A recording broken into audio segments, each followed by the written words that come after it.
के पास post embryonic आ गया ना, एम्ब्रियो बन गया। हमने क्लीवेज कर दी थी ना। Yes ma'am.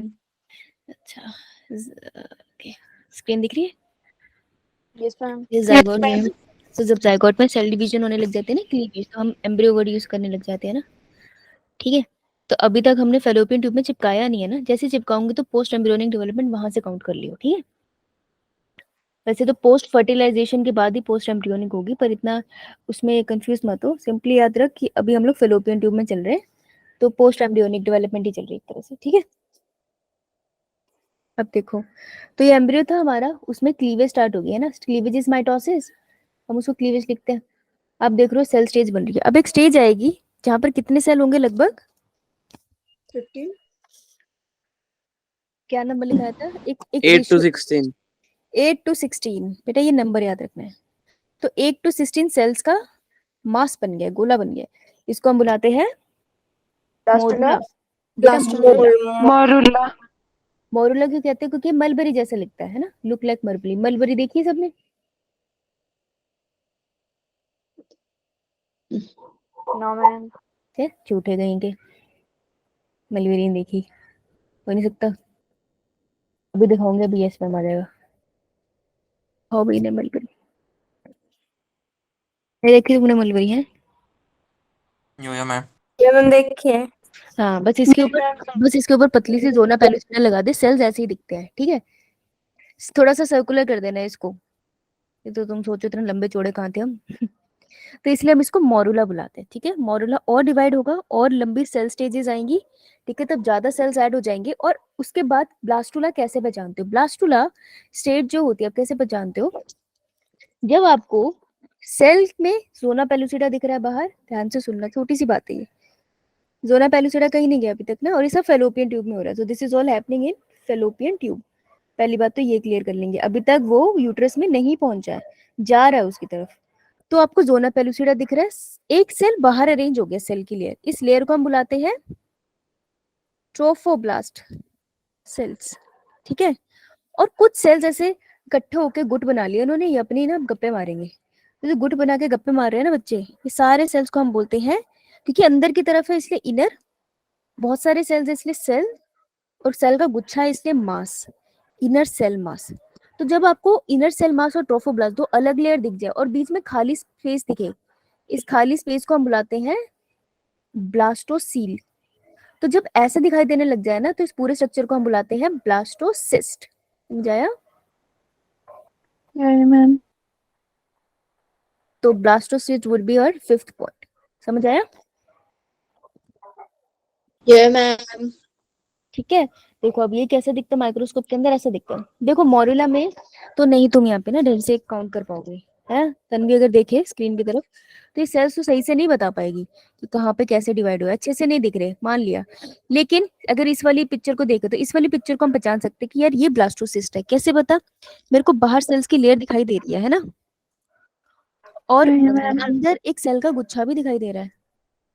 So this is inner cell mass और this is trophoblast, right? And ma'am blastomere. This is blastocyst, is blastocoel. बेटा ब्लास्टोमर होते हैं, हर एक सेल को इंडिविजुअली कहते हैं।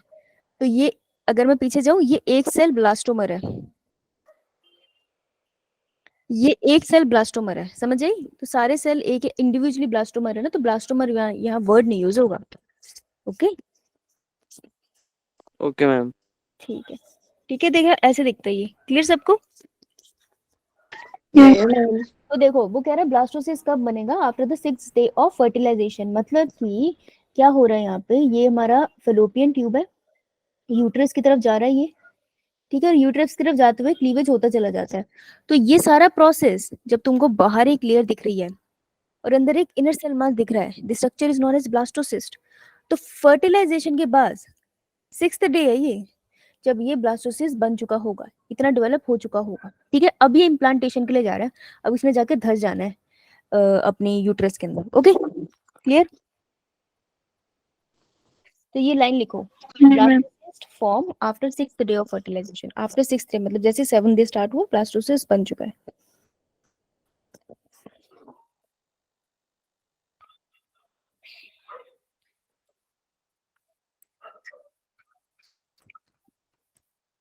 हो गया तो बताना।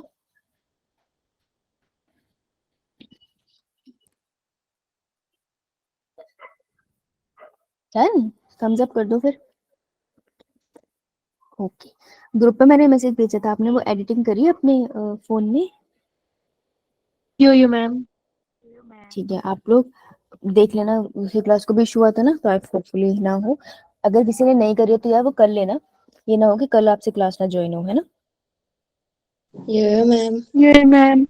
Now that's now zona pellucida will rupture by the chemical released by blastocyst। देखो अब क्या है, अब इसको जाना है यूट्रस में। यूट्रस में लगने के लिए जोना पेलुसिडा की जरूरत नहीं है। जोना पेलुसिडा एक तरह से पूरे रास्ते में प्रोटेक्शन जैसा काम कर रही थी, लेकिन अब इसकी जरूरत नहीं होती, तो जोना पेलुसिडा बाहर ही रह जाती है। ये रहेगी जोना पेलुसिडा, झड़ जाएगी और ये पूरा का पूरा ब्लास्टोसिस्ट अंदर जाके इम्प्लांट होगा।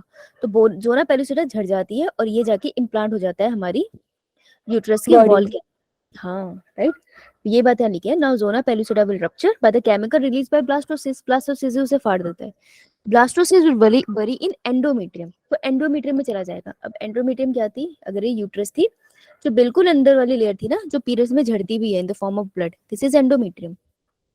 तो बिल्कुल एंडोमेट्रियम के अंदर चला जाता है, ठीक है, ये बिल्कुल एंडोमेट्रियम के अंदर ऐसे धस जाता है, बिल्कुल अंदर चला जाता है। लेकिन कौन सी साइड से अंदर जाता है, तो जब ये एंडोमेट्रियम के अंदर जा रहा होता है ना, जो इनर सेल मास होता है ना, वो एंडोमेट्रियम की तरफ फेसिंग होता है, यानी कि ऐसे जाएगा। समझ आया? Yo ma'am. और पूरा बेबी बनना भी आईसीएम से है, inner cell mass. Now 2 point, ये जो पॉइंट होता है जब ब्लास्टोसिस्ट जाकर यूट्रस के अंदर लगा, एग्जैक्टली 7th डे पे होता है और इसे हम कहते हैं इम्प्लांटेशन। अब मैं बोलूंगी कि इम्प्लांट हो गया baby, female has become pregnant, क्योंकि बच्चा यूट्रस में अटैच हो गया। Okay yo ma'am. लिख लिया? No ma'am. लिख लिया, लिख लिया।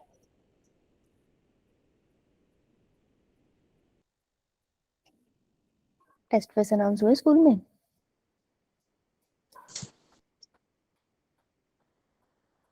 नहीं हुए?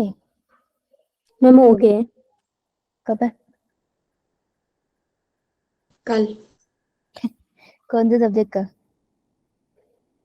बायो। बहुत बढ़िया। क्या चैप्टर आ रहा है?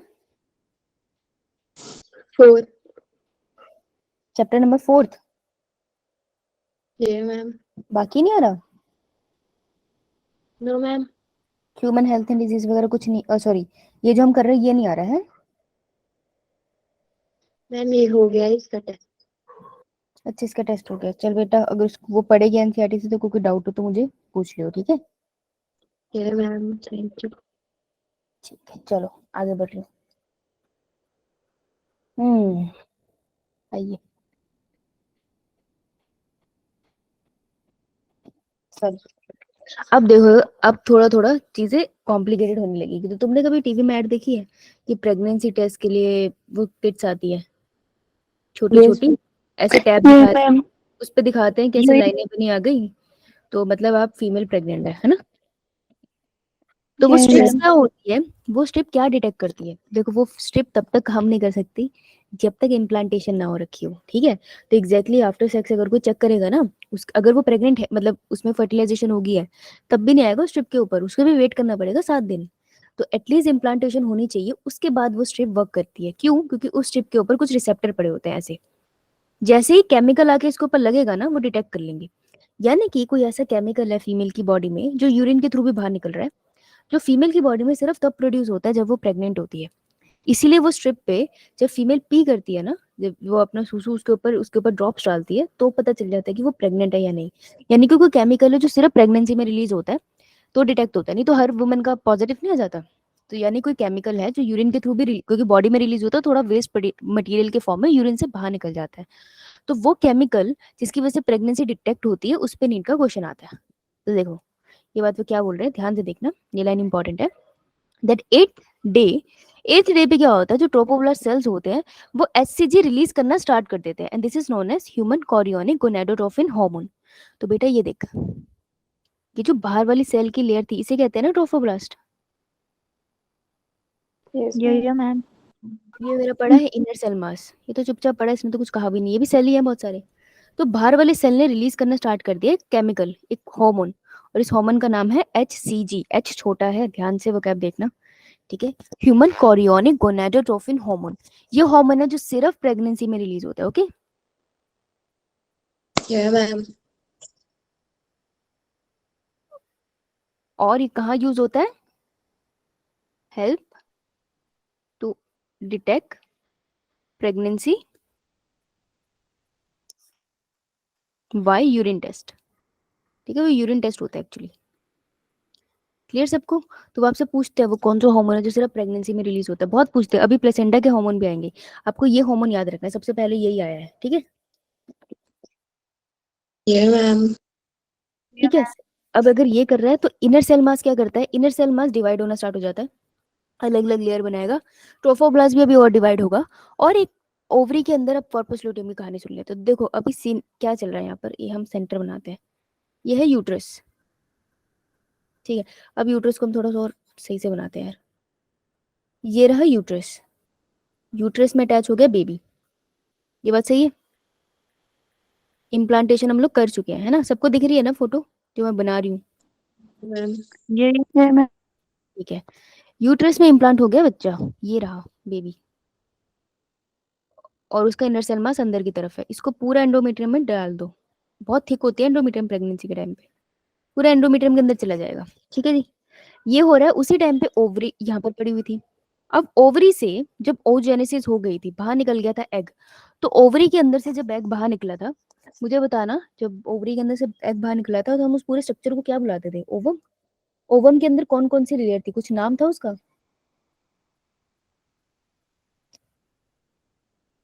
किसी फॉलिकल के नाम से जाना चाहता था, कोई स्पेशल फॉलिकल था वो?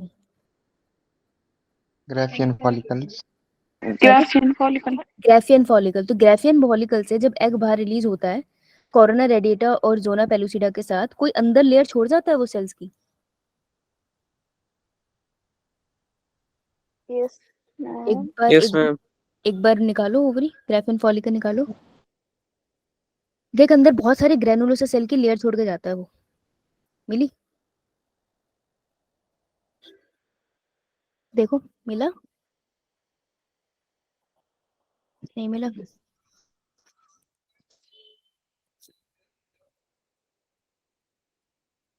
बेटा स्ट्रक्चर याद है? यो मैम। देख बेटा, जब एग बाहर निकला था तो उसमें हम पढ़ते हैं कोरोना रेडिएटा जोना पेलुसिडा तक, हम ये तो नहीं पढ़ते ना थीका इंटरना थ्रीका एक्सटर्ना, ये भी तो सेल की लेयर्स है, तो सारी सेल की लेयर अंदर ही रह जाती है ओवरी में, सिर्फ एग बाहर आता है, समझ आई? मैम। तो ये सारी Yes, लेयर अंदर ma'am. रहती है ना, सिर्फ एग बाहर आ गया। तो हम उसके बारे में पढ़ने की कोशिश कर रहे हैं यहाँ पे कि हुआ क्या, कि ओवरी के अंदर वो जो लेयर्स रह जाती है ना, वो ना आपस में गुच्छा बना लेती है, और इनको हम बुलाते हैं कॉर्पस लूटियम, ठीक है। कॉर्पस लूटियम वो स्ट्रक्चर है जिसके सेंटर से एग चला गया, बस वो सेल्स की लेयर रह गई है। कॉर्पस लूटियम बहुत इंटरेस्टिंग होता है, कॉर्पस लूटियम ओवरी में बनता है आफ्टर oogenesis, और ये क्या सिक्रीट करना स्टार्ट कर देता है? ये एक हार्मोन सिक्रीट करता है जिसे हम कहते हैं प्रोजेस्टेरोन, क्योंकि कॉर्पस लूटियम को उम्मीद होती है कि शायद फर्टिलाइजेशन हो जाए, और ये प्रोजेस्टेरोन रिलीज कर रहा है। तो देखो क्या हो रहा है, दो चीजें ना साथ साथ हो रही है। पहला, यूट्रस में हम देख रहे हैं कि फेलोपियन ट्यूब में क्लीवेज हो रही है और इम्प्लांटेशन की तरफ बच्चा जा रहा है। दूसरी तरफ उसी टाइम पे कॉर्पस लूटियम बन गया है, और कॉर्पस लूटियम लगातार प्रोजेस्टेरोन सिक्रीट कर रहा है। प्रोजेस्टेरोन करता क्या है? एंडोमेट्रियम को थिक करता है, तो इसको थिक बना के रखता है ताकि बेबी आ सके, समझ आई? Yeah, ma'am. यो Yes, ठीक है, ये एस्ट्रोजन भी रिलीज करता है। देखो तुम्हें ना सारे हार्मोन मिलेंगे, तुम्हें ध्यान रखना है किस स्टेप पे कौन सा इंपॉर्टेंट है। तो याद रखना कॉर्पस लूटियम सबसे ज्यादा सिक्रीट करता है प्रोजेस्टेरोन, तो प्रोजेस्टेरोन की मेन, progesterone. हाँ मेन सिक्रीशन करता है, और एक ताकि इम्प्लांटेशन हो पाए। तो दो स्टेप हो रहे हैं, एक तरफ बेबी एंडोमेट्रियम में लगा है, और दूसरी तरफ कॉर्पस लूटियम बढ़िया से प्रोजेस्टेरोन को सिक्रीट कर रहा है। क्लियर? Yeah, ma'am. लिख लिया सबने?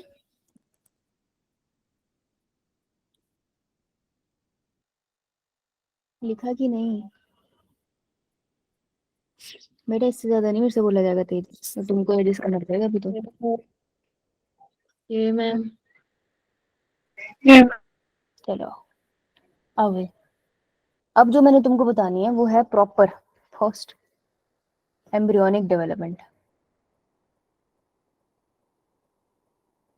देखो अब इसमें आएंगे वर्ड्स जो तुमको एनसीईआरटी में मिलेंगे नहीं, है ना। तो फिर है कि हमें पढ़ना क्यों है, क्योंकि ये वर्ड तुमको क्वेश्चन में मिल जाते हैं कहीं ना कहीं, तो इसलिए एक बार मैं तुमको पढ़ा रही हूँ कि कौन सा स्टेप किसके बाद आया। बहुत डिटेल में वो तुमसे पूछेंगे नहीं, पूछ नहीं सकते, इतना आउट ऑफ सिलेबस नहीं जाएगा, लेकिन वो वर्ड्स बोल सकते हैं, वो समझ नहीं आएंगे।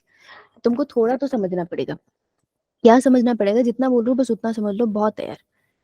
ये है मेरा ट्रोफोब्लास्ट सेल्स, है ना, बाहर के सारे सेल्स ट्रोफोब्लास्ट सेल्स होते हैं, इतना हमें पता है। ये Yes, मैम ma'am. इन्होंने ना यूज होना है, इन सेल्स ने यूज होना है क्या बनाने के लिए, प्लेसेंटा बनाने के लिए। इनकी मदद से प्लेसेंटा मिलेगा। तो बच्चा किसकी मदद से बनेगा, बच्चे के लिए जो अंदर सेल का गुच्छा बड़ा है ना, इससे बनेगा बच्चा, और इसे हम कहते हैं इनर सेल मास। ये सेल का Cell mass. गुच्छा है। किसी ने ब्रेन बनाना है, किसी ने मेरे पैर बनाने हैं, तो इसको भी तो डिफरेंशिएट होना पड़ेगा ना। तो अब हम इनकी डिफरेंशिएशन पढ़ेंगे कि कैसे कैसे ये अलग अलग स्ट्रक्चर्स में चेंज होते हैं, कैसे कैसे इनके सेल्स मॉडिफाई होते हैं। तो ट्रोफोब्लास्ट को भी हम ब्रेक कर देंगे 2 लेयर्स में, और इनर सेल मास को भी हम ब्रेक कर देंगे 2 लेयर्स में, ठीक है। अब जो नाम आएंगे वो ये तुम्हें एक बारी में याद नहीं होंगे, धीरे धीरे याद होंगे, तो धीरे धीरे हम लोग याद कर लेंगे। धीरे धीरे बार बार जब इसको पढ़ोगे तो याद होगा, एकदम से नहीं होगा। तो घबराना मत अगर बीच में लगता है कि ज्यादा हो गया, इट इज ओके, एक बार सुन लो, ठीक है। ऑलराइट, ये मैम करूँ? Yeah, ma'am. ओके, सो सबसे पहले होता है हमारे पास एक आउटर लेयर में चेंज होगा ये, और एक इनर। आउटर को बोलते हैं जन क्या, अच्छा चलो किस तरीके, घर पे सड़ाना है पिलो, ये मैम पिलो के ऊपर Yeah, कवर ma'am. लगा, कवर लगा। Yeah, ma'am. अगर पिलो Yeah, का ma'am. अगर पिलो का सिर्फ कवर उतार लूं तो वो प्लेन से ही होता है ना, ये मैम है ना। लेकिन अब तुम पिलो के अंदर हवा भरो तो खुल जाएगा वो, 2 रीजन में डिवाइड हो जाएगा। यस मैम अब मैं इसको Yeah, नाम मैम दूंगी, ऊपर वाले हिस्से को एक अलग नाम दूंगी, नीचे वाले, एक सेकेंड, आज मुझे फोन उठाना पड़ेगा क्योंकि किसी की क्लास मिस हो सकती है।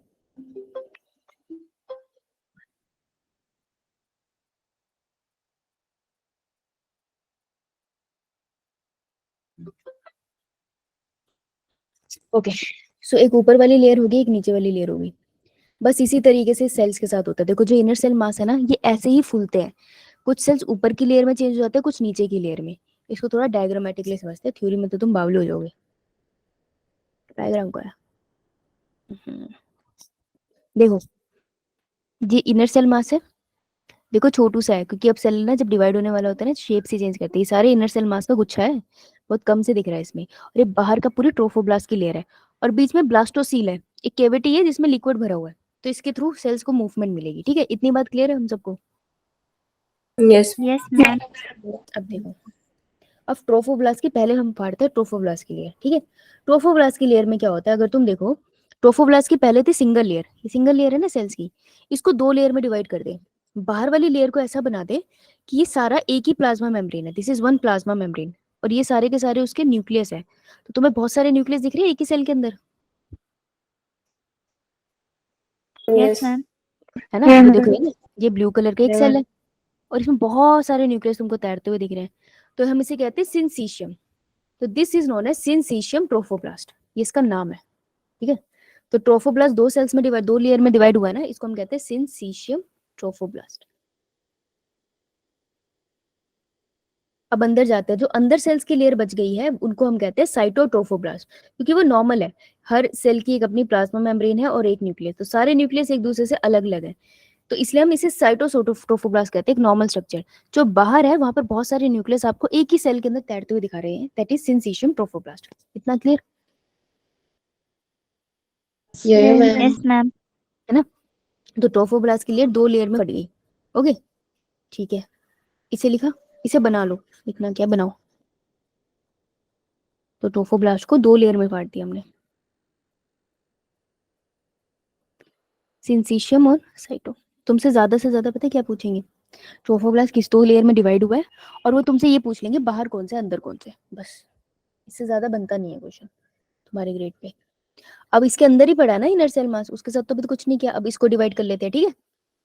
करें? Yeah, ma'am. Yes, देखो ma'am. अब इनर सेल मास कैसे डिवाइड होता है, डायग्राम से दिखाएंगे हम। देखो ये है इनर सेल मास। तो पहले जो इनर सेल मास था वो कुछ ऐसे पड़ा था, ये देखना ध्यान से देखना, ये ट्रोफोब्लास्ट की नॉर्मल लेयर इनर वाली, और ये बाहर सिंसीशियम ट्रोफोब्लास्ट, ऐसी बनाया ना अभी हमने। और ये अंदर Yeah, ma'am. अंदर पड़ा है उसका इनर सेल मास है, कुछ ऐसे सेल्स का गुच्छा। अब इनर सेल मास जब डिवाइड होता है तो आपको ऐसे दिखाई देगा। देखो जो ये वाला हिस्सा है, ये वाला, ये येलो कलर से दिख रहा है, दिस इज एन एपीब्लास्ट। और कुछ सेल्स ऊपर को चले जाएंगे, उनको हम बोलेंगे हाइपोब्लास्ट। तो एक एपीब्लास्ट बन जाएगा और एक हाइपोब्लास्ट बन जाएगा। सेल्स के ना नाम बदलती है on the basis of their function, उनका काम होगा। तो एपीब्लास्ट ये वाला रीजन हो जाएगा, सेल्स यहाँ के मॉडिफाई हो गए, और पूरा का पूरा बेबी ना एक्चुअली यहाँ से ओरिजिनेट होता है, बेबी यहाँ से बनेगा, फीटस बेसिकली। और जो हाइपोब्लास्ट होता है, हाइपोब्लास्ट भी वो स्ट्रक्चर बनाता है लेकिन बेबी नहीं बनाता। तो एक्चुअल में अगर मैं पूछूं कि मीनाक्षी किससे बनी है, तो मीनाक्षी एग्जैक्टली हाइपोब्लास्ट से बनी है। Okay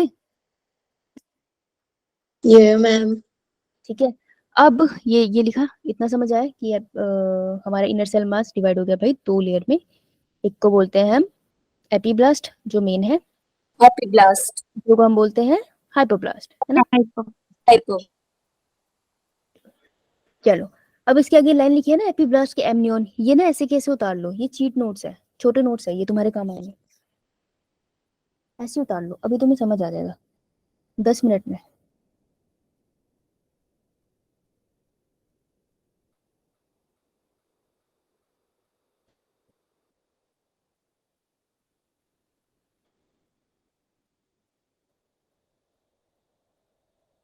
done. अब देखो देखो अब पीछे आना है। देखो हमें क्या जानना है, और हम अपना अपना इतना क्यों डीप में पढ़ेंगे अगर नहीं आता तो उससे पेपर। हमें ना ये टर्म्स जाननी है कि फर्टिलाइजेशन के बाद एम्ब्रियोनिक डेवलपमेंट में ये टर्म्स कहाँ बनी और कैसे बनी, हमें बस ये जानना है और कुछ नहीं। मुझे इतना तो पता चल गया कि जो मेरा फीटस है वो एपीब्लास्ट के सेल से मॉडिफाई होके बनेगा। अब जो मेन चीजें हैं एक बेबी के अंदर बनती है, दैट इज प्लेसेंटा और एक एम्बिलिकल कॉर्ड। तो ये स्ट्रक्चर कहाँ बने कैसे बने हमें बस ये समझना होता है, इसलिए हम ये टर्म्स पढ़ने वाले हैं, ठीक है। तो ज्यादा परेशान नहीं होना है कि कितना समझ आया कितना नहीं, कोशिश करो एक बार सुनने की, उसको 2-3 बार पढ़ोगे ना तब ये टर्म याद होगी, ठीक है। Yeah, ma'am. ये एक याद नहीं होती है, एकदम से ना याद नहीं होती है, सो परेशान मत होना, लेकिन 2-3 बार पढ़ना, उसके बाद ही याद होनी स्टार्ट होगी। तो आपको जो पोस्ट फर्टिलाइजेशन के बाद 4 लेयर्स जो करनी है वो ये है। एमनियन कहाँ बना, क्योंकि एमनियोटिक फ्लूइड के अंदर हम सब रहते हैं मदर के वूम में। कोरियन कैसे बना, इसलिए मैंने ट्रोफोब्लास्ट की लेयर फाड़ी थी, उससे बनेगा ये। यॉक से क्या होता है, हमारे में यॉक की जरूरत नहीं होती एग को, है ना, मदर के प्लेसेंटा से खाना मिलता है, लेकिन हमारे में ये इंसेस्ट्री फीचर है कि यॉक से बनता जरूर है। जैसे चिकन के अंडे में होता है ना यॉक होता है बीच में खाना उसके लिए, वैसे हमारे में भी बनता है। और एक एलन ट्वाइस लेयर होती है जो वेस्ट मटेरियल को इधर उधर करने के लिए यूज होती है अंडे में, लेकिन हमारे में जरूरत नहीं होती, पर ये एक प्रिमिटिव सा स्ट्रक्चर बन रहा है। तो 4 लेयर हमें समझनी है कैसे बनेगी, ठीक है। Yeah, ma'am. Yeah, ma'am. लिख लिया।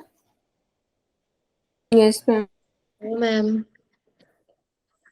अब देखो वो जो स्ट्रक्चर पीछे बनाया था उसको यहाँ एक साथ लिखा है, ध्यान से सुनना। इधर देखो स्क्रीन पे देख बेटा, सिंसीशियोट्रोफोब्लास्ट बाहर वाला ट्रोफोब्लास्ट की लेयर, अंदर वाले ट्रोफोब्लास्ट की जो लेयर है दैट इज साइटोट्रोफोब्लास्ट। उसके बाद हम इनर सेल मास की बात कर रहे हैं, जो ऊपर की तरफ ऐसे दिख रहा है दिस इज अ हाइपोब्लास्ट, और जो नीचे की तरफ आपको दिख रहा है जिससे फीटस ने जन्म देना है दैट इज एपीब्लास्ट। 4 लेयर समझ आ गई। अभी इस सिचुएशन में है, ये सब कब हो रहा है, जब सब कुछ एंडोमेट्रियम के अंदर धसा हुआ है, तो सब कुछ एंडोमेट्रियम के अंदर हो रहा है, ठीक है। Yeah, ma'am. Yeah, ma'am. Inside endometrium, right. चलो आगे चलते हैं। अब ना देखो अब क्या होना स्टार्ट होगा, अब ना सूजना स्टार्ट होगा। जैसे अच्छा रोटी बनाए घर में कभी, Yeah, Yeah, ma'am. ma'am. Yes, ma'am. फूलती है, Yes, ma'am. Yeah, तो ma'am. जैसे पतली सी रोटी होती है, जब रोटी फूलती है तो ऐसे एक लेयर ऊपर चली जाती है, एक लेयर नीचे हो जाती है ना, बीच में तो गैस भर जाती है कार्बन डाइऑक्साइड, और आपको एक ऊपर सेल की लेयर दिख जाएगी एक नीचे, है ना, लेयर सी बन जाती है ना। तो वैसे ही ये दोनों स्ट्रक्चर पूछेंगे, जैसे कि दिस इज अ हाइपोब्लास्ट, तो हाइपोब्लास्ट ना से फूल जाएगा, ठीक है। सिमिलरली नीचे पड़ा है एपीब्लास्ट की लेयर, एपीब्लास्ट की लेयर भी नीचे से ऐसे फूल जाएगी दोनों तरफ से और एक नए स्ट्रक्चर्स को जन्म देंगे। ओके, तो अब इन दोनों को फुला दे। Yes, ma'am. Yes, ma'am. देखो, देख इसको ध्यान से देखना। पहले हम देखेंगे हाइपोब्लास्ट, इस स्ट्रक्चर को देखेंगे सारे ग्रीन वाले को। ये वाली लेयर जब फुल गई तो ये कैसे दिखेगी, तो बीच में से खाली कर दे, बीच में से खाली कर दे और सारे सेल्स को ऐसे मॉडिफाई कर दे। तो जब सब ऐसे सेल, ये सारे सेल्स है, सब सेल ऐसे ऑर्गेनाइज हो जाते हैं तो ये जो खाली स्पेस बन जाती है इसको हम कहते हैं यॉक सैक। यॉक सैक होता है एक ऐसी स्पेस जहाँ पर यॉक होना चाहिए था बच्चे की डेवलपमेंट के लिए, लेकिन हमारे ह्यूमन में, मैमल्स में जरूरत नहीं होती क्योंकि उसके पास क्या होता है, प्लेसेंटा, लेकिन यॉक सैक बनता है। तो हाइपोब्लास्ट ने फुल के क्या बनाया, यॉक सैक। क्लियर? Yes, उसी ma'am. टाइम पे, उसी टाइम पे नीचे वाली लेयर जो थी एपीब्लास्ट की वो भी फूल गई। हेलो, हाँ जी आसिफ, आंसर बोलिए बोलिए, मैं क्लास में देख लिया।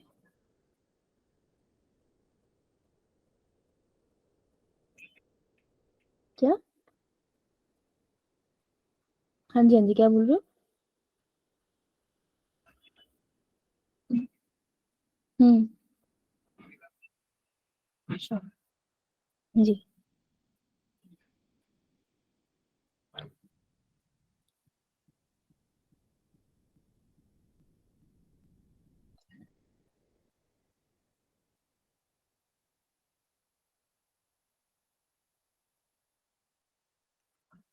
हाँ जी, आगे। तो हाइपोब्लास्ट फूल गया, बहुत बढ़िया। अब एपीब्लास्ट को फूलते हैं। जब एपीब्लास्ट फूला, बेटा यहाँ पर भी बनना है ना, तो ये देख, ध्यान से देखना, ये जो आपको स्ट्रक्चर दिख रहा है ना नीचे, ये यहाँ से पूरे बच्चे ने जन्म लेना है, ठीक है। और ये जो बीच में लेयर बनी है ना, इसको हम बोलते हैं एमनियोटिक स्पेस। एमनियोटिक स्पेस वो स्पेस है जिसके अंदर बहुत सारे लिक्विड होता है, जिसे एमनियोटिक फ्लूइड कहते हैं। ये एपीब्लास्ट के सेल ही सिक्रीट करते हैं और यहाँ पे आगे जाके बच्चा ग्रो करता है। ये बात समझ आई? Yes, And ma'am. repeat. कोई बात नहीं। ओके, मैं शायद फॉर्म डालन कर देती हूँ, मैं बोल भी रही हूँ क्लास में फिर भी नहीं। देख, कुछ नहीं करना, ध्यान से सुन, बाहर वाली सारी लेयर भूल जा, सिर्फ अंदर वाली लेयर देख। हाइपोब्लास्ट अकेली पड़ी थी, इसको फुला देना है, फुला देगी तो ऐसे गोलू बन जाएगा। उसी तरीके से एपीब्लास्ट भी अकेली पड़ी थी, इसको भी रोटी की तरह फुला दे, ये भी गोलू बन जाएगा और इनके अलग अलग नाम हो जाएंगे। हम करने की कोशिश कर रहे हैं, हम ये 4 लेयर्स बनाने की कोशिश कर रहे हैं, एमनियन, कोरियन, यॉक सैक, लैंडोइस, ठीक है। इन चारों को हमें बनाना है, उसे समझने की हम कोशिश कर रहे हैं ये बनी कैसे। तो जब मैंने हाइपोब्लास्ट को फुलाया तो उससे बन गई ये खाली स्पेस, इसको हम बुलाते हैं यॉक सैक। जब मैंने एपीब्लास्ट को फुलाया उससे बन गई ये खाली स्पेस, इसको हम बनाते हैं एमनियोटिक स्पेस। एमनियोटिक स्पेस खाली नहीं होती, इसके अंदर होता है लिक्विड जिसको हम कहते हैं एमनियोटिक फ्लूइड, ठीक है। ये सारा लिक्विड होता है और इसमें ये जो सेल्स दिख रहे हैं ना आपको इस तरफ, बेस की तरफ, ये सारे के सारे सेल्स, ये वाले सेल्स फाइनली बेबी को जन्म देंगे। तो एपीब्लास्ट में भी कुछ सेल्स हैं जो एमनियन और एमनियोटिक फ्लूइड बनाते हैं, बाकी सारे सेल्स बेबी को जन्म देते हैं। क्लियर? Yeah, ma'am. इतना सबको क्लियर है Ma'am. बेटा?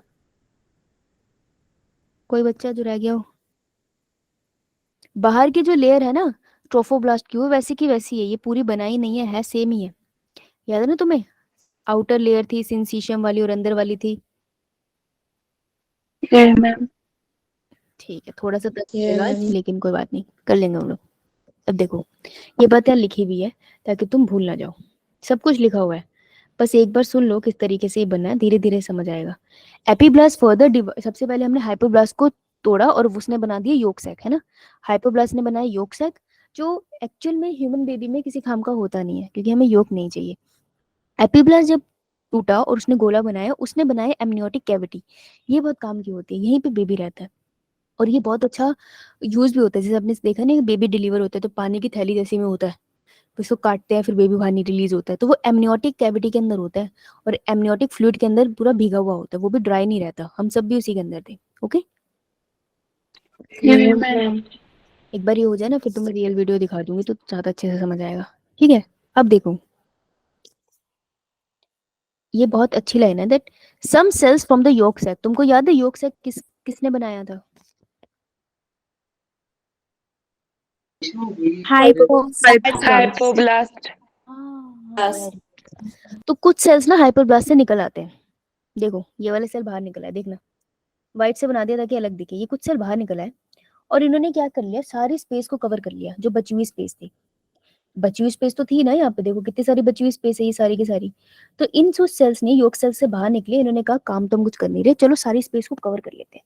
ये सारी की सारी स्पेस कवर होगी कुछ सेल से। So some cells from the yolk sac cover the entire developing embryo, क्योंकि डेवलपिंग एम्ब्रियो कौन सा है, ये वाला है ना, यहाँ डेवलप होगा। तो डेवलपिंग एम्ब्रियो को हर तरफ से कवर कर लिया उसने, ठीक है। और इस लेयर को हम बोलते हैं एक्स्ट्रा एम्ब्रियोनिक मेम्ब्रेन। तो ये जो लेयर्स आई है बाहर, ये जो व्हाइट कलर से बनाई है, इनको हम बोलते हैं एक्स्ट्रा एम्ब्रियोनिक मेम्ब्रेन। समझ आया? ये देखो ये एक्टोडम एंडोडम मीजोडम वाला कॉन्सेप्ट नहीं है, अभी तक पहुंचे नहीं है वहां पर। यहाँ पे कुछ नहीं हुआ, यहाँ पे सिर्फ योग सेल के कुछ सेल बाहर निकल गए और उन्होंने चारों तरफ घेर लिए। जैसे समझ लो, अगर ये तुम मान लो तुम्हारी क्लास है, तुम सब सब कभी चेन चेन खेला, खो खो खेला?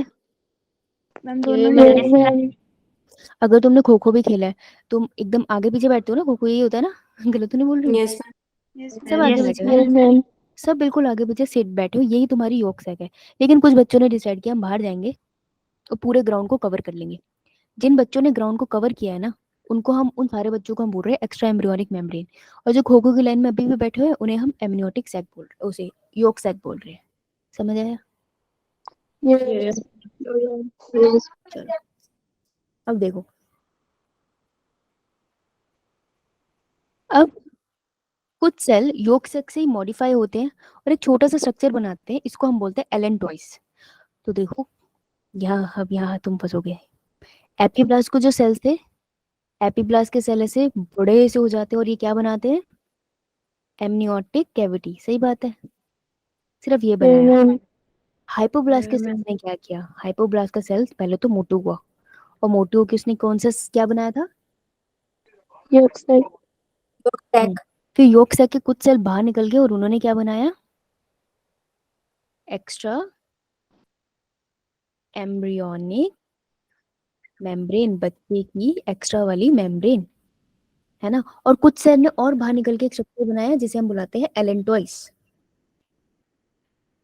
एलेंटॉइस जो फ्यूचर में जाके एम्बिलिकल कॉर्ड बनाने के काम आता है। वही कॉर्ड नहीं होती जो बेबी के नाभि से अटैच होती है मदर के प्लेसेंटा तक, जिसे काटा जाता है लेटर, और इन फ्यूचर ये बनाएगी एम्बिलिकल कॉर्ड। ठीक है, इतना क्लियर? बेटा पीछे आते हैं, अब डायग्राम आराम से बैठ के बना लेना। देखो एमनियन बन गया, योग सैक बन गया, यस मैम एलेंटॉइस बन गया, कॉरियन नो नहीं बना है ना। नो मैम हाँ, इस लाइन को मैं काट रही हूँ, एलेंटॉइस फ्यूचर एम्बिलिकल कॉर्ड बना रहा है ना, ये लाइन मैं काट रही हूँ। नहीं ये गलत है, ये मेरे हिसाब से उसके अंदर आया था, वेस्ट मटेरियल की उसके लिए था ये। मेरे को एक बार ये चेक करके बताने देना। बड़ी देर से लग रहा है मुझे कुछ इसमें गड़बड़ है, कोई ना। कॉरियन बनाते हैं, कॉरियन एक्चुअली बन चुकी है, हमें पता नहीं चला। देखो कब कब कॉरियन बनी थी। अभी तक जो ट्रोफोब्लास्ट है वो कौन कौन सी लेयर में डिवाइडेड है, नाम बताना, कॉपी में देख के बता रहा हूँ। Hypoblast, epiblast. नहीं बेटा, ट्रोफोब्लास्ट, ट्रोफोब्लास्ट किस किस लेयर में टूटा है, बाहर वाली layer. Syncyto and cytotrophoblast. Syncytium, trophoblast और साइटोट्रोफोब्लास्ट, है ना। ट्रोफोब्लास्ट। हाँ ये देखो, वेरी गुड वेरी गुड। ये सिंसीशियम ट्रोफोब्लास्ट, उसके अंदर साइटोट्रोफोब्लास्ट,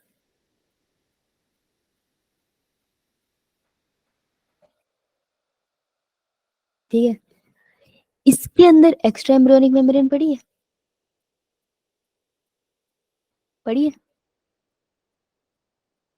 Yes मैम ये तीनों स्ट्रक्चर ध्यान से देखना बेटा, ये तीनों स्ट्रक्चर मिलके फिंगर लाइक प्रोजेक्शंस बनाते हैं, जो फाइनली बनाता है हमारा प्लेसेंटा का पार्ट। तो देखो जो प्लेसेंटा होता है ना, हम कहते हैं ना मदर के से मटेरियल एक्सचेंज करने के काम आता है, वही प्लेसेंटा की फॉर्मेशन आधा बेबी करता है आधा मदर करती है, दोनों मिलके करते हैं, ठीक है। तो बेबी की तरफ से जो प्लेसेंटा की फॉर्मेशन करती है वो ये 3 लेयर होती है, तो ये 3 लेयर मिलके एक फिंगर लाइक प्रोजेक्शन बनाती है जिसे हम कहते हैं कॉरियोन्स, और कॉरियोन लेटर ऑन बनाते हैं हमारे प्लेसेंटा। बात समझ आई? Yes, ma'am. जैसे Yes. जैसे अपने Yeah, उंगली अपने हाथ की तरफ देखो, जैसे अपने हाथ की तरफ देखो, सारे हाथ से समझ आ जाएगा, इजी है। ये किसी का हाथ है जो मधुमक्खी ने काटा है, बहुत सूझा हुआ है। हाथ की तरफ देखो, इमेजिन अभी फिंगर्स नहीं है, ठीक है, तो इमेजिन करो ये हाथ है, ये बहुत सारी लेयर से बना है। जितने भी फिंगर्स है वो 3 लेयर की मॉडिफिकेशन से बनी है। एक एक्स्ट्रा एम्ब्रियोनिक मेम्ब्रेन, दूसरा साइटोट्रोफोब्लास्ट, और तीसरा सिंसिशियो ट्रोफोब्लास्ट। ठीक है, इन सारी फिंगर्स को मैं बोलती हूँ कि ये कॉरियॉन्स है जो और मॉडिफाई होके फाइनली प्लेसेंटा बनाने का काम करेगी। Okay, yeah, ma'am. Yeah, थोड़ा थोड़ा समझ आया? Yes, ma'am. yeah, ma'am. Yeah, yeah. Yeah, ma'am. ये टॉपिक बहुत सारे नए वर्ड्स लेकर आता है ना, इसलिए इसको समझना थोड़ा मुश्किल होता है, पर कोई बात नहीं, 2-3 बार पढ़ोगे तो हो जाएगा। देखो, सिंसिशियम ट्रोफोब्लास्ट, साइटोट्रोफोब्लास्ट और inner embryonic membrane, extra embryonic membrane मिलकर कोरियन बनाती है जो फ्यूचर में प्लेसेंटा बनाते हैं।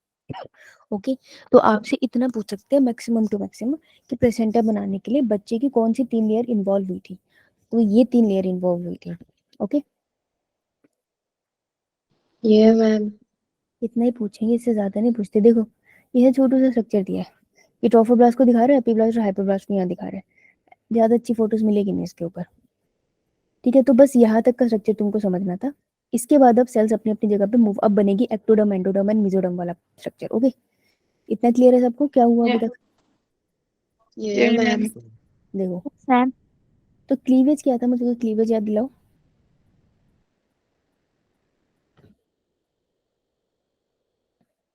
क्लीवेज क्या था? Mitotic division Mitotic division or to form blastocyst and blastula. Very good. Mitotic division जो होती है बच्चे के अंदर, डेवलपिंग एम्ब्रियो के अंदर, उसको हम कहते हैं क्लीवेज। शाबाश, है ना। अब माइटोटिक डिवीजन होगी और ये सारे सेल डिवाइड होंगे, ठीक है। लेकिन अब ये देख, ध्यान से देखना इस स्ट्रक्चर को, सारे स्ट्रक्चर छोड़ो, मैं सिर्फ नीचे एपिब्लास्ट वाला बना रही हूँ। एमनियोटिक कैविटी है, ये रहे सेल्स। बेटा जो सेल्स है ना, बहुत सारे सेल्स है यहाँ पे, ये ब्लू कलर से जो बना रही हूँ। अब किसी सेल ने ब्रेन बनाना है, जिसने ब्रेन बनाना है उसको ऊपर की डायरेक्शन में जाना चाहिए, जिसको फीट बनाने है उसको नीचे जाना चाहिए ना, जिसको हैंड बनाने हैं उसको कॉर्नर्स पे जाना चाहिए, जिसको ऑर्गन बनाने हैं बॉडी के अंदर जाना चाहिए। अगर तुम सोच के देखो, जिन सेल्स ने ऑर्गन, जैसे हार्ट बनाना है उसको चेस्ट रीजन में जाना चाहिए, जिसको ब्रेन बनाना है उसे ऊपर जाना चाहिए एंटीरियर साइड पे। तो हर सेल को मूव करना चाहिए ना। तो अब क्या होता है, इस पूरे स्ट्रक्चर में सेल्स की मूवमेंट होती है, और सेल्स की मूवमेंट को हम कहते हैं गैस्ट्रुलेशन। क्या बोलते हैं? gastrulation. Gastrulation. गैस्ट्रुलेशन। तो गैस्ट्रुलेशन का मतलब होता है movement of cell within the developing embryo at their respective portion. एक बार इसे लिखो। इस वाले टॉपिक को मैं ही खत्म कर रही हूँ क्योंकि इससे ज्यादा पढ़ाऊंगी तो उड़ जाएगा, ठीक है। कल इसको पढ़ के आना, मैं रिवाइज करा के बाकी का पढ़ाऊंगी इसका, और मैं तुम्हें मेंस्ट्रुअल साइकिल कराती हूँ। Okay, Yeah, ma'am. लेकिन कल पढ़ के आना, नहीं तो आज जितना एलियन लग रहा है ना उतना ही कल भी एलियन लगेगा, फिर तो कोई फायदा नहीं ना, right? Yeah, ma'am. Right, Yeah, ma'am. Madam आप आज की वीडियो आज की रिकॉर्डिंग शेयर कर दोगे? आज की रिकॉर्डिंग कल तक अपडेट होगी, और टेक्निकल इशू चल रहा है, मेरे को पक्का नहीं पता भाई होगी कल तक या नहीं होगी, तो ले लेना मुझसे, मुझे कोई दिक्कत नहीं है, ठीक है। तुम्हें मैंने नंबर दे रखा है ना ग्रुप के सर का, Yeah, ma'am. बेटा उनसे ले लियो, बेटा उनसे ले लेना ना, कि आपके ग्रुप के हेड है, उनसे ले लेना, राइट। मेरी तबीयत ठीक नहीं होती, पता नहीं मैं कब देखूंगी तुम्हारा मैसेज ना। Okay ma'am. Yeah, ma'am. आज का टाप गया सर के ऊपर से। चलो कोई ना, आओ आओ मेंस्ट्रुअल साइकिल करते हैं। चलो तुमको इंटरेस्टिंग फोटो दिखाती हूँ, तो मजा आएगा। कहाँ है ये? देखो, ये प्लेसेंटा ऐसा दिखता है।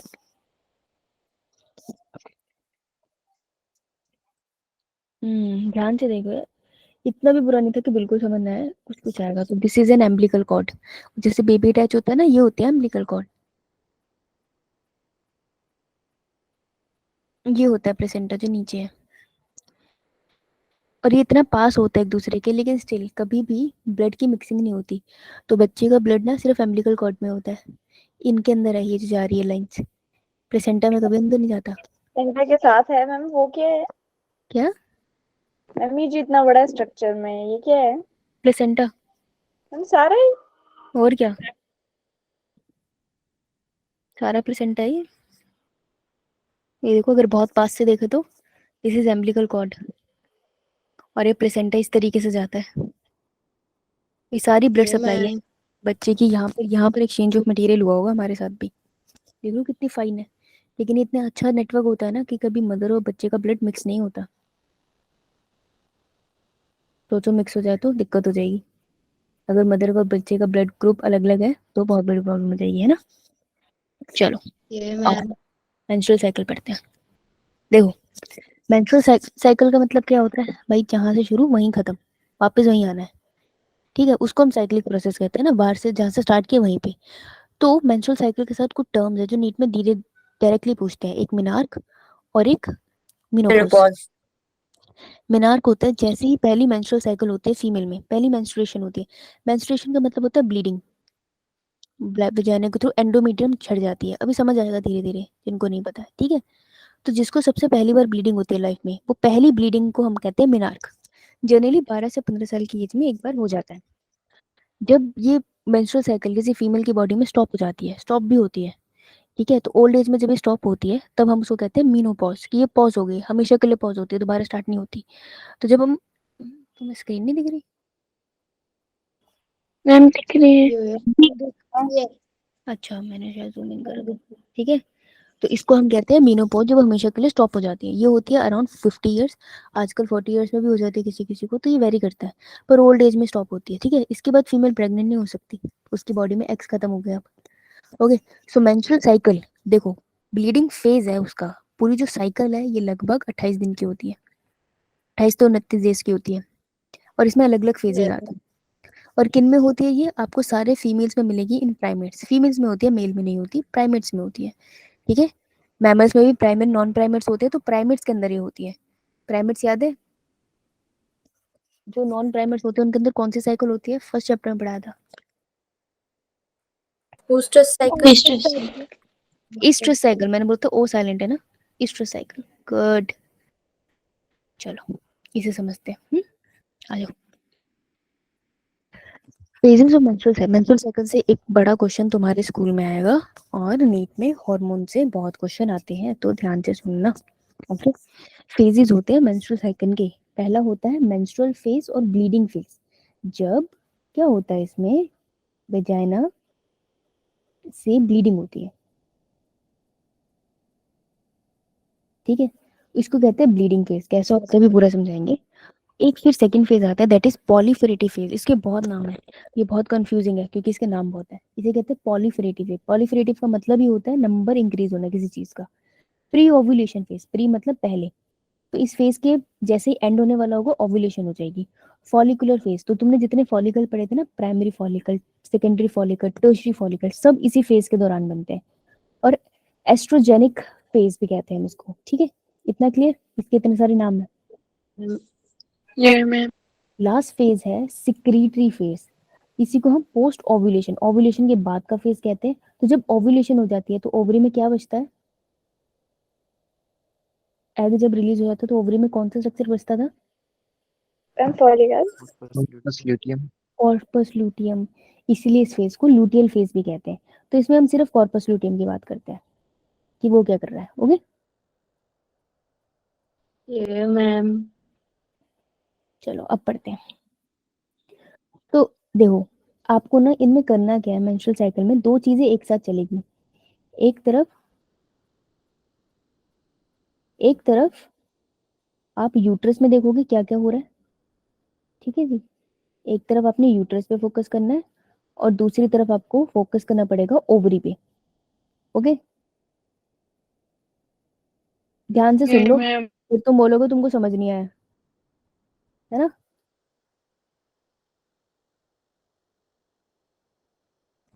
एक है हाँ। यूट्रस और एक है ओवरी, तो तेरे दोनों पे समझना है, इसलिए ये साइकिल थोड़ी डिफिकल्ट हो जाती है, क्योंकि दो चीजें एक साथ समझनी होती है ना। तो ध्यान से, जहां मैं बोलूंगी ध्यान देने के लिए वहां ध्यान देना। अब आओ, ब्लीडिंग फेज, मेंस्ट्रुअल फेज। देखो, ये एंडोमेट्रियम है जहाँ बेबी ने आके लगना है। जब बेबी ने आके लगना होता है तो ये बहुत थिक हो जाती है, ठीक है। फिर एक टाइम आता है जब ये टूटने लग जाती है, ब्रेक होएगी, और ये ब्रेक हो जाती है और ब्लड के फॉर्म में बाहर निकल आती है सर्विक्स से वजाइना से होते हुए। तो मुझे बता बेटा, अगर ये ब्रेक होके बाहर रह गया, दैट मीन्स प्रेगनेंसी हुई या नहीं? No, ma'am. No, ma'am. No, ma'am. Pregnancy नहीं हुई, इसीलिए तो ये डिसअपॉइंट होकर छड़ के आ गई, ठीक है। और इसको थिक रखने के लिए कौन सा हार्मोन था जो कॉर्पस ल्यूटियम सीक्रेट कर रहा था? प्रोजेस्टेरॉन। प्रोजेस्टेरॉन। Progesterone. तो प्रोजेस्टेरॉन प्रेगनेंसी का हार्मोन है, याद रखना, पी से प्रोजेस्टेरॉन, पी से प्रेगनेंसी, तो ये प्रेगनेंसी का हार्मोन है। तो ब्लीडिंग फेज तब होता है जब कोई प्रेगनेंसी नहीं होती है। जब प्रेगनेंसी नहीं होती है तब प्रोजेस्टेरॉन का लेवल, जब प्रेगनेंसी नहीं होती है तो कॉर्पस ल्यूटियम खुद ही डिजेनरेट हो जाता है और प्रोजेस्टेरॉन का लेवल गिर जाता है। उसी टाइम एंड्रोमीटियम टूट जाती है और ब्लीडिंग स्टार्ट हो जाती है, ठीक है। तो हम साइकिल को ना किसी पॉइंट से स्टार्ट करना है, तो हम यहीं से स्टार्ट करते हैं, तो ये मेरी साइकिल है। तो स्टार्ट कब हुई साइकिल? जब ब्लीडिंग स्टार्ट हुई। तो जैसे ब्लीडिंग स्टार्ट हुई वो फर्स्ट डे लगभग 5 दिनों तक चलती है, किसी में इससे ज्यादा भी होती है, कम भी होती है। स्पेशली जो बच्चे प्यूबर्टी की एज में होते हैं उनमें तो कम ज्यादा होती रहती है, थोड़े अडल्ट होते जाओगे तो 5-6 डेज में खत्म हो जाती है। तो हम याद रखेंगे कि ये जो ब्लीडिंग का फेज है, जब यूट्रस झड़ के नीचे गिरता रहेगा ब्लड की फॉर्म में, तो ये 5 डेज तक चलेगा, ठीक है। तो 4 to 5 डेज की साइकिल होती है, ये इंपॉर्टेंट है। स्टार्ट हम यहाँ से कर रहे हैं अपनी मेंस्ट्रुअल साइकिल ब्लीडिंग फेज से, ठीक है। ये मैम। अब ये Yeah, ब्लीडिंग किसी ma'am. में बहुत ज़्यादा होती है, किसी में बहुत कम होती है, तो इसी के लिए सैनिटरी पैड यूज़ होते हैं या टेम्पॉन्स यूज़ होते हैं इसको प्रोटेक्ट करने के लिए, कि ये जो ब्लड निकलता है इसको फिर डिस्पोज ऑफ कर दिया जाए। तो किसी को बहुत क्रैम्प्स होते हैं पेट में, अब देखो अंदर की लेयर झड़ रही है, सेल्स की लेयर थी वो, यहाँ ब्लड सप्लाई भी थी, अब अगर ये झड़ रही है यार तो दर्द तो होगा ना। तो किसी किसी को बहुत क्रैम्प्स होते हैं, किसी किसी को क्रैम्प्स होते भी नहीं है, सबकी बॉडी का अलग हिसाब होता है, ठीक है। इस टाइम पे प्रोजेस्टेरोन का लेवल कम होता है और बॉडी में से ब्लीडिंग होती रहती है। तो इस टाइम पे क्योंकि ब्लड जा रहा है ना बॉडी से, तो इस टाइम पे बच्चों को, किसी भी लड़की को ज्यादा आयरन खाना चाहिए, तो इस टाइम पे हरी चीजें ज्यादा खानी चाहिए, तो उससे फायदा रहता है। ओके, क्लियर सबको? Yeah, ये ma'am. Ma'am. so bleeding phase is when endometrium shut. next phase is proliferative phase, इसका स्क्रीनशॉट ले लो।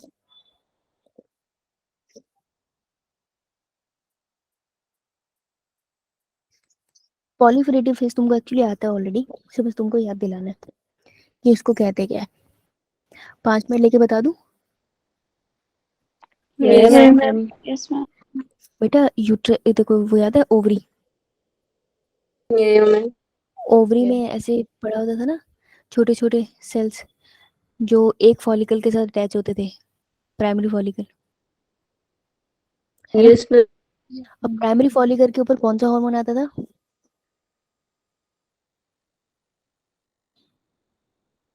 कौन सा हार्मोन आता था जो सेकेंडरी फॉलिकल में चेंज करवाएगा इसको?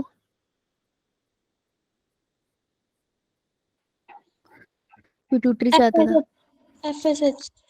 फॉलिकल स्टिमुलेटिंग हार्मोन, उसका नाम भी तो यही था, फॉलिकल स्टिमुलेटिंग हार्मोन। ये ऐसे पीछे का भूल के नहीं आना, फिर हो लिया। फॉलिकल स्टिमुलेटिंग हार्मोन का लूजेनेसिस पढ़ के आना। तो ये फॉलिकल का साइज बड़ा होता है ना, फिर बनता है सेकेंडरी फॉलिकल, फिर बनता है टर्शरी फॉलिकल और फिर बनता है ग्राफिन फॉलिकल, याद है? जब यस तक मैम। फॉलिकल बन रहे हैं, यानी कि एग रिलीज नहीं हुआ ना, जब तक फॉलिकल बन रहे तब तक एग रिलीज नहीं हुआ, सही बात है ना? Yes ma'am.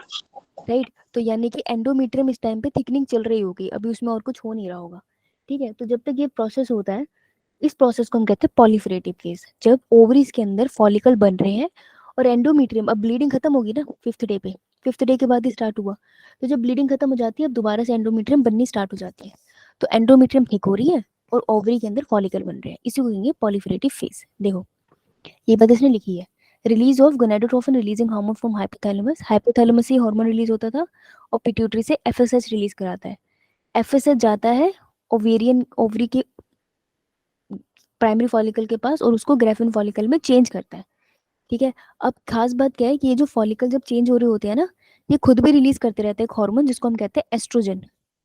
अब तो हार्मोन आ गए तो कंफ्यूज नहीं हो रहा है, देखो जब मैंने तुमको ब्लीडिंग फेस कराया तब मैंने तुमको सिर्फ प्रोजेस्टेरोन की बात बताई ना कि प्रोजेस्टेरोन लो था। जब मैं पॉलीफेरेटिव फेस करा रही हूँ अब मैंने पहले हार्मोन की बात करी ओवरी के अंदर, दैट इज एस्ट्रोजन, जो फॉलिकल खुद रिलीज कर रहे हैं। समझ आई? Yes, ma'am. Yeah, ma'am. ठीक है, तो ये एस्ट्रोजन क्या करता है, ओवरी से जाता है और यूट्रस के पास जाता है और यूट्रस के एंडोमेट्रियम को थोड़ा थिक करना स्टार्ट कर देता है, क्योंकि इसको उम्मीद होती है कि जैसे एग रिलीज होगा तो शायद ये फर्टाइल हो जाए, शायद इसमें बेबी प्रोड्यूस हो जाए, राइट। और एस्ट्रोजन ब्रेन के पास जाके और एफएसएच भी रिलीज कराता है, इसको हम कहते हैं पॉजिटिव फीडबैक। कल ना सिर्फ इतना कर लेना, फीमेल रिप्रोडक्टिव सिस्टम को दोबारा रिवाइज करके आना, ठीक है? Yeah, ma'am. चलो छापित आज के लिए रिवाइज करके आना, नहीं तो बिल्कुल समझ नहीं आएगा, ठीक है तन्वी? Yeah, ma'am. बेटा कोई डाउट किसी को? No, ma'am. No, ma'am. चलो जाओ, कल मिलते हैं, टेक केयर।